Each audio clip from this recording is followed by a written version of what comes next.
So for him, option A was run, and option B was commit adultery. But because that did not align with the values he had set, he had already decided were going to guide his decision-making, option B didn't exist. So all that was left to do was take action and skedaddle. But again, that's not because he was some sort of superhero. It was because he made the decision to keep his principles. Now you may be in a similar spot to Joseph, standing in the empty house with his master's wife grabbing on his cloak. Now, it may not necessarily be temptation of a sexual sin, but you're stuck, unable to decide what to do because you are still letting there be an option instead of eliminating that decision altogether. The life of Joseph, of the Technicolor Dreamcoat variety, shows us a really finite example of this. And at the point of his life that we're going to look at, Joseph was a slave. And he was a slave because all of his brothers, who were jealous of how much love their father had for Joseph, sold him into slavery, which sounds really bad until you realize that was their alternative to killing him. Okay? So at this point, Joseph is in service to a man named Potiphar. Now, Potiphar is an officer of Pharaoh in Egypt. He is captain of the guard. This is an important guy. And here's what we see happen. He loves Joseph. Really, really likes the guy. And really learns to trust him. To the point where Joseph becomes the overseer of his house and all of his belongings. So that means whenever Potiphar's not at home, Joseph, a slave, has complete and total control of Potiphar's estate. That is an immense level of trust. And that brings us to Genesis 39, verses 6 to 12. Now, Joseph was handsome in form and appearance. All right, sidebar. Do any of you have a favorite random verse of the Bible? Because that's mine. Right? And there's two reasons for that. First of all, that fact that he was so good looking, it was worth mentioning for us to know for all time is crazy. And second of all, what a compliment. Man, if somebody said that to me, I'd be thinking about that the rest of the day. Partly in confusion, but man, what a compliment. Anyways, I digress. So he was a good looking guy. And after a time, his master's wife cast her eyes on Joseph and said, "Lie with me." But he refused and said to his master's wife, "Behold, because of me, my master has no concern about anything in the house, and he has put everything that he has in my charge. He is not greater in this house than I am, nor has he kept back anything from me except you, because you are his wife. How then can I do this great wickedness and sin against God?" And as she spoke to Joseph day after day, he would not listen to her, to lie beside her, or to be with her. But one day when he went into the house to do his work, and none of the men of the house was there in the house, she caught him by his garment, saying, "Lie with me." But he left his garment in her hand and fled and got out of the house. Let's think about this scene just a little more. We have Joseph, who we have already established is an extremely good-looking guy. And we have this woman who's maybe a little older than him, who's married to a powerful, rich, influential man. He's probably pretty good-looking as well. But she is the only thing in his master's entire estate that is off limits to him. He can enjoy anything else except her. And this woman is not just subtly flirting with him. Like, there's nothing subtle about "lie with me," right? That's about as bold and upfront as you can possibly get. And this wasn't just one time. This was day after day after day. And here's something I think we can really easily forget when we read these stories. And that's that these characters that we read about, they were just as human as you and me. They aren't superheroes, right? Who can do no wrong, that we've imagined them in our heads. Joseph was for sure tempted. He was young, single, good looking. He'd been abandoned by his family, sold into slavery, stripped of his freedom, his home, his life. He could have had every excuse to say, you know what? I deserve this. I should get to have a little bit of fun. But what does he do when she grabs? He runs. He drops it and hightails it out of there without hesitation.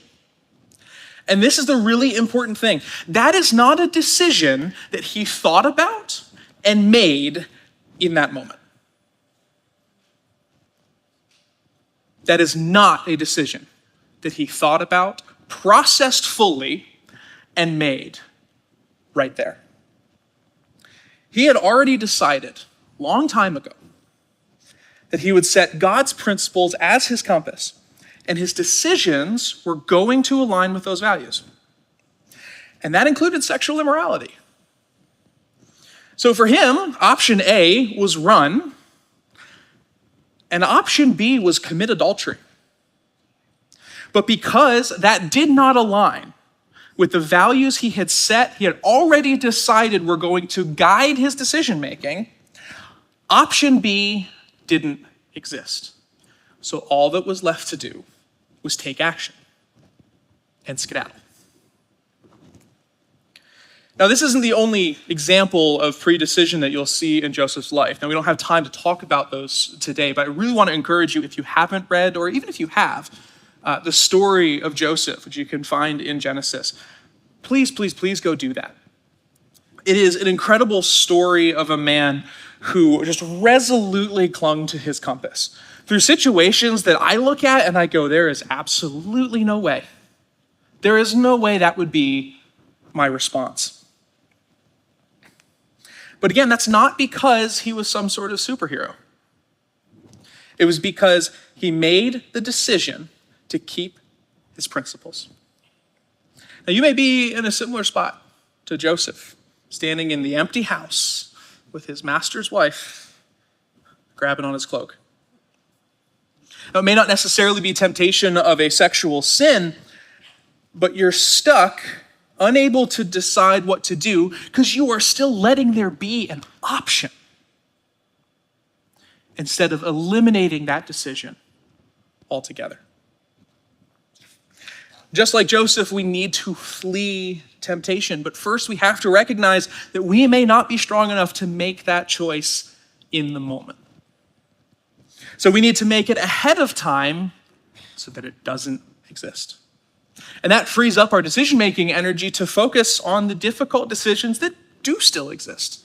The ones where you look at the options and say, well, both of those pass the test. So what do we do then? I've been working full-time here at LifePoint since May of 2019. And I'll be honest, when Glenn called to offer me the job, I had never had any intention to be in full-time ministry. Hadn't even crossed my mind.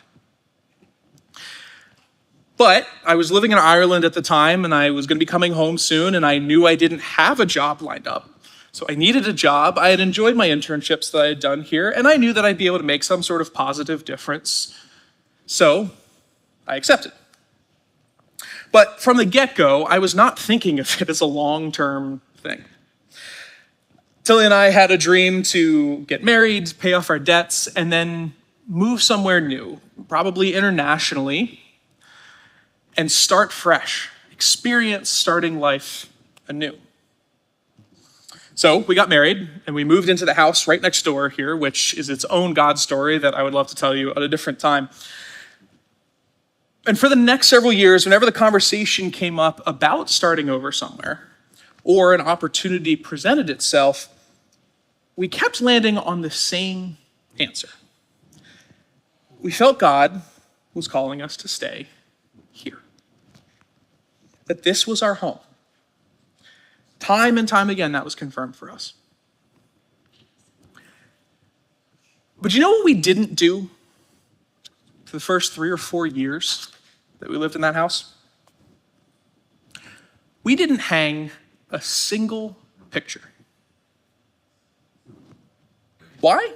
Because we were hearing God, but we weren't really listening. It was our little act of indecision to not commit to making this house feel like home. But all that happened is we got stuck in between two good options. There's nothing wrong with wanting to go somewhere new, and there certainly was nothing wrong with staying here. But we were being held hostage by indecision because of our own plans and desires instead of fully stepping into the direction God had for us. So how do we get past something like that? We can see a great example of that in the life of Abram. We're going to read out of Genesis 13, but it's important to know the background here. Just one chapter earlier, God called Abram. He didn't pick up the phone, but he talked to him and said, I want you to take your family and leave and go to a land that I will show you someday. Oof. And once you do that, I will make your family a great nation and you will bless the world. So, Abram, in an act of just unbelievable faithfulness, did that. He took his family and left and followed God's guidance. And he brought his nephew, Lot, with him, as well as his whole family. And in the course of their travels, they kept collecting things, kept collecting people, kept collecting animals and more tents, taking up more space, and they were getting in each other's way. And then all of a sudden, there was tension between the two halves of the camp. So that brings us to Genesis 13, 8 to 12. Then Abram said to Lot, let there be no strife between you and me, and between your herdsmen and my herdsmen, for we are kinsmen. Is not the whole land before you? Separate yourself from me. If you take the left hand, then I will go to the right. I guess that's backwards for you guys. If you take the right hand, I will go to the left. And Lot lifted up his eyes and saw that the Jordan Valley was well watered everywhere, like the garden of the Lord, like the land of Egypt in the direction of Zoar. This was before the Lord destroyed Sodom and Gomorrah. So Lot chose for himself all the Jordan Valley, and Lot journeyed east. Thus they separated from each other. Abram settled in the land of Canaan, while Lot settled among the cities in the valley and moved his tent as far as Sodom. Abram had a decision to make. He had to take a step. He could go left, or he could go right. God had promised him land, but which land was it? What if he chose wrong? They both looked good, but the outcome of this decision was going to affect his family, his future, and the entire future of his line. And what we see is that he trusted God so much that he let Lot make the decision. He believed so firmly that God would be faithful to his promise of blessing that he knew God would be able to accomplish his purposes in either land. And that's exactly what we see happen. In verse 14, the Lord said to Abram, after Lot separated from him, lift up your eyes and look from the place where you are, northward and southward and eastward and westward. For all the land that you see, I will give to you and to your offspring forever. I will make your offspring as the dust of the earth, so that if one can count the dust of the earth, your offspring also can be counted. Arise, walk through the length and the breadth of the land, for I will give it to you. This is what we need to realize when we are held captive between two good options. Sometimes God will make a direction clear. He will make it obvious. Sometimes it's more of a leaning, an inclination to one path over the other. And sometimes, like with Abram, both paths are within the scope of his plan for your life. For Tilly and I, it was the first option. God was making it very obvious of where he was calling us to be, which was here. And we were seeing that, but we weren't taking steps towards the path that he was laying out for us. And so our last principle to break free from indecision is this. Pre-decide to trust God and hang your pictures. Because here's the reality. We are so worried that we will make the wrong choice, that we will move in the wrong direction. But God cannot show you if you are moving in the right or wrong direction if you are standing still. He cannot show you. Hanging pictures isn't a big step to take. If we had hung those up and then were called somewhere else, it would have taken me five minutes with a box and a thing of spackle. It would have been like they never existed. It was not a big step. But if you walk through our front door now, and you look above the bench in our entryway, we have pictures of our family hung up on the wall. And you know what's happened since we took that tiny little step? We have seen further reaffirmation that God is calling us here. I am personally seeing clear my call to long-term ministry and to be in ministry here. So today, are you feeling held hostage by some indecision? Are you facing a temptation today that is trying to get you off track with your relationship with God? Someone who you know you shouldn't be spending time with. Someone who you know is not going the direction spiritually that you want your life to go. You need to pre-decide to let God guide you, to follow his principles and eliminate that decision, and not let something tempt you off the path that God has for your life. Or are you facing a situation where you have two good options? Maybe you have a relationship decision or a financial decision, or maybe you're trying to decide what school to put your kid in or which job to take. When you pre-decide to let God be your guide and submit your life to his principles, you are on the path to greater clarity. And once that path is clear, once his principles are guiding you, commit to the path that he lays out for you. Hang your pictures and look and see the ways God continues to guide you towards the good plan that he has for your life.